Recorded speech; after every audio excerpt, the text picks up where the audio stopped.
Chosen Rehab Center, we don't joke when it comes to security. We make sure the rehabilitants are totally secured. Just bring your drug addicted relative and watch us work on his transformation with the power of God while you stay at home and rest in peace. Hello, I'm called Miss Victoria Tina Badio from Liberia, born in the year 1988, 1st March, from the Badio family. I came to Ghana in the year 2004. I came with my sister Catherine from my mom's side. Came to get to know my mother because I haven't known my mother since the war. All my life I've been staying with my dad's family. So I came to Ghana to school. I was living happily with my mom and my sister, and I met this man called Ishmael. I was in school and I have to drop out. Getting to write my BEC, I have to drop out from child pregnancy, teenage pregnancy. And my mom wanted me to abort and I refused. I ran away to stay at the camp, the refugee camp. There where the man used to come and visit me. From there, he said he wanted to see my mom, and I take him to see my mom. As times go by, we had 2 kids, and then I started staying with the man, and the man decided to see my father. We struggled together, I and my husband Ishmael. We struggled together a lot, and then he sent for my father. Before I had my 3rd child, my father came, he paid my bride right. Everything was okay with me. And those friends of mine, I always used to love friends, helping people, but people draw me back. I had this friend called Honey. You know, when things are not good with us, she say I'm not her sister, but when things are good with I and my husband, she near me and always draw me back.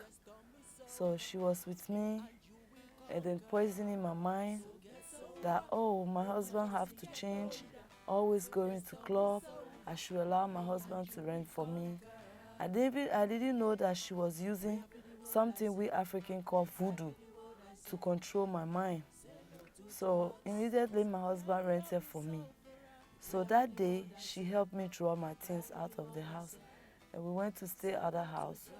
So I found something in her bag, dropped for her bag. It's a stone because every time she bathed with a small bucket of water and she turned the bucket over.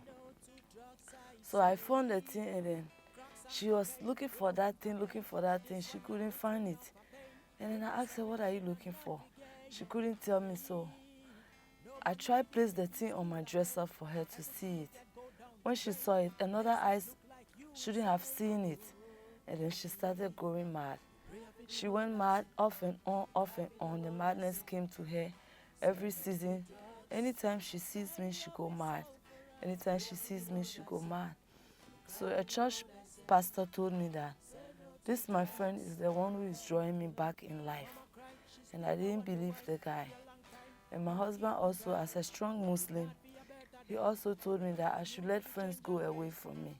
I never believed, I never mind him. So I was there thinking that life is all going to be the same with me. I'm all going to be in control of my life. Now Jehovah God is the controller of my life. I used to lock my children indoors, go out to beer parlor and drink, hang out. When I come back, the kids will be crying inside. I did a lot of horrible things. And when my rent got expired, my husband said, oh no, he's taking his children away. He can never pay for me again. And then we went to Waju and called the landlord for his witness. It was all truth. I used to lock my children in and I keep plenty friends in the house. So they say he shouldn't rent for me. For 1 year, he should study me, but he should be giving me money for feeding. Okay, then I met a boy called Roland in Lashibi, where I stay. He put me in drag.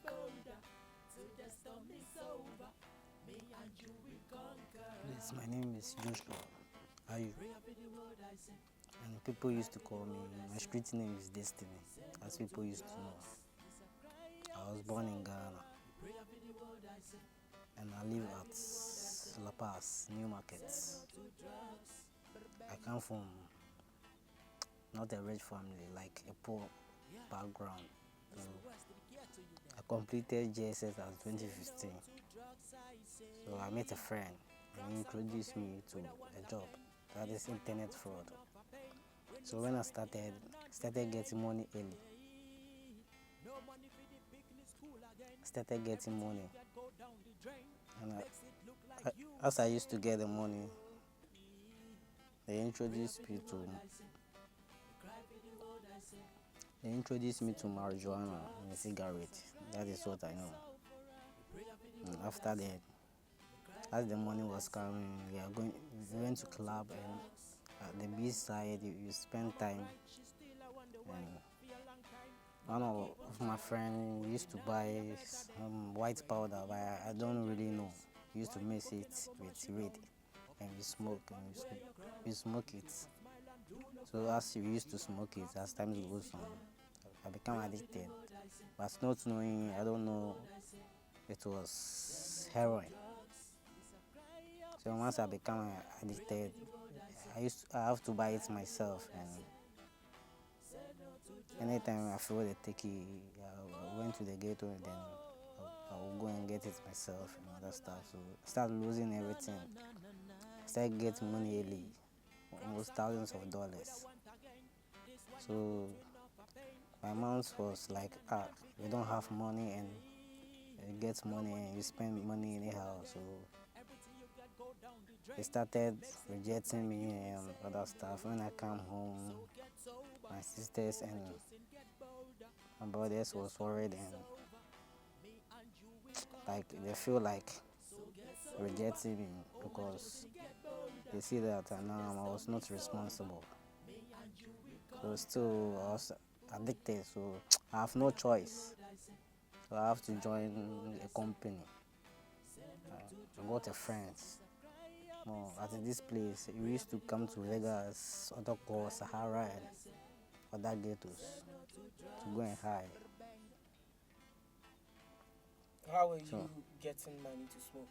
Apart when you realized that the fraud was not paying anymore, how were you getting money to smoke? We used to go and do some jobs, or go to people and we lie to people. We do a lot of things. Maybe sometimes we used to go and do those kind of like conning, like begging of money and other stuff. And sometimes we went to do construction, like any means to get money to go and hide. Okay, so Tina, Yes, sir. did your husband stop giving you money? As Waju people said he should give you money for a year instead of you. Yeah. At what point did she stop? He's tried his best again to rent me another house. But then after renting me that house, he paid for only 6 months. Steadying me. At that time, he already take the kids away. And at that time, I've already met a guy called Roland. So whenever he comes for visit, the boy is in the house. Whenever he comes for visit, the boy is in the house. At that time, the boy was just my friend, not an fiancé, because I was older than him at that time. He was 29 and I was 31. I was 30 years old at that time. So the boy who introduced me to drug, you see, after my husband paid for the 6 months and got expired, he said, okay, he's not going to help me again. Except I go stay with his parents at Newtown, Accra Newtown. And they are Muslim. So I won't get opportunity to go and drink Guinness. At that time, I was only addicted to Guinness and cigarettes. So this boy who I started staying with, I packed my stuff in his house. He was looking after me nicely. Me too. I'm a GSS dropout. I'm SS dropout. So I know how to read and write very well. I know how to make my own format. My husband was a fraudster too. So I know much about frauding. And the boy too, he was a fraudster. So we put our mind together. We make a lot of money. We had a client called Mama Pat from Barbados.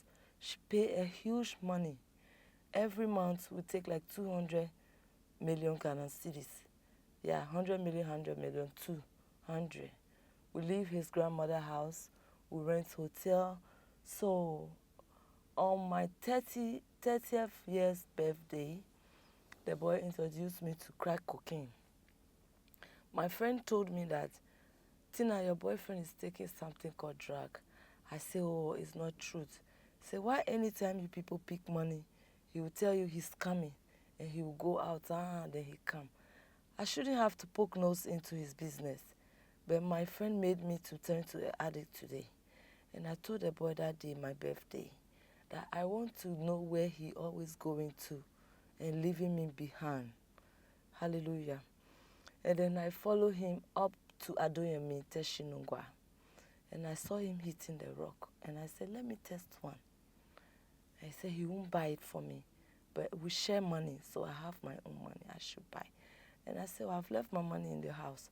So buy for me. And he bought for me. And we started smoking. And I brought out my own money. And I bought half gram. That was 1.2 at that time. That time it was 2016. And I bought half gram. And then we went home. And I smoked that first mash. 2016, my birthday. And I cried. And I knew I was crying because I was going to lose everything. And I cried. I feel high. I'm coming. And then, After hitting the crack, you Yeah. started crying. yeah. Why? I don't know. That was my first time. You cried. Yeah. Normal tears. I mean, water was coming from Bitterly. your eyes, I but not cried. as in crying, crying. Like, I cried. Like, I started feeling sorry for myself. Your soul Yeah. became sorrowful. So sorry. So sad. Like, where is my kids? I have to be with them today.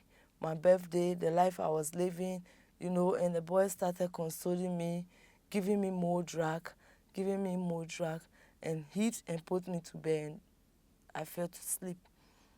Daybreak, no, I started feeling the thing again. Before daybreak, it's there for me. So we are living like that. When the lady stops sending us money, we have to go back to his grandmother's house. Grandmother too, when he have money, he gives his grandmother, so his grandmother looks after him. So fights started coming between he and I because his cocaine doesn't reach him. It doesn't reach me either. So we started quarreling. I have to do what? Separate from him. That's how I separated from him. I met another junkie lady called Bella. She take me to Tema, Side 2, bunker room, and attend to a typical addict Okay. at her place. Richmond, right? Joshua. Joshua. Yeah. So Joshua, your friends. Yeah. When you were doing fraud, did you ever visited places for power? Yes, I think so. Yeah. You did. Yeah. So that's how come you were making money or what? As before, I didn't go anywhere, but the money was coming. But as time goes on, they told me you have to use at least some spiritual this thing. You have to protect yourself so that the money will come on. So we went to Togo to do some small rituals. Then we come back again. Yeah, you got money, you hate. Yeah, the money was coming, but the money was coming. But I was into the drugs, so I didn't value it. And I started selling all my things, my laptop, my iPhones. It reached a point that I started selling even my clothes, my shoes, because of the crack and heroin. So I lost everything. It's choosing your first rehab center. Yeah, since I'm first rehab center. How about your parents or your siblings? Did they do anything to help you to stop? They advised me that I should stop the smoking. I should stop the smoking. Do you And regret? I regret it. My senior brother died on the 6th of this March, and they told me that even I have to consider the death of my brother to quit everything. I have to change my attitude. Why? Was your brother Yeah. also an addict? No, yeah, but he used to smoke the marijuana and the cigarettes. He's not used to the drugs like the heroin and the cocaine. Okay. So they use him to advise me that I've seen that my brother has died, so I have to stop. Did the cocaine and marijuana kill your brother? Hey, sorry, the cigarettes and marijuana killed your brother. Not really. He died. He was sick, but he didn't keep long. Like he's sick like Lung, one. lung cancer or something of that. We, he died. He died at home. The time we are taking him to hospital, he died at the spot on the taxi In the taxi. in the taxi. So they say we have to go and do doctor reports because he didn't die at the hospital. They have to do something called post-mortem. Yeah, to check what is the cause of the death. Did the post-mortem came out? Post-mortem, Yeah, it came out, what was it? but they said it was pneumonia. Okay. You have like air, Yes. a lot of air has entered inside. Are you a sickler? I'm not a sickler. Do you have any sickness that comes not often but maybe occasionally? Or once in a while? Not really, but sometimes before I don't do those kind of styles, I'm strong. Like I can do work. Yeah. Sometimes we went to do construction and other stuff. But now you can't do But those work. now I can't do those work Why? because of the drugs that I started. Like I've lose a lot of energy. Like we are Somalish people. My father and my mother, they are not. They are Somalish people, so but we are strong. We are not. So Tina, how about you? Has the drugs caused you any form of sickness? Yeah, please. What kind of sickness is it? Hallelujah. First, I wasn't smoking. I never had this. But I started smoking after 5-6 years. I started developing like something like throat cancer. I don't know. Like something like gall. I don't know, but by the grace of God, it never grew bigger. It's just the same for the past 3 years now. 3 years, 2 to 3 years now. And then I never liked stealing before. I was very humble and kind, respectful, but then I'm a good beautician too, and a good musician too. But because of the smoking, I always want to look sharp and steal people. But since I give my life to Christ, I ask God that when I get to choosing rehab, when I get to Ashimota, if he loves me and he really wants to use me as his instrument, I shouldn't return back again. I should be able to enter choosing rehab. That is why I came here and slept at the gate until they allow me to enter inside. So, do you miss your children?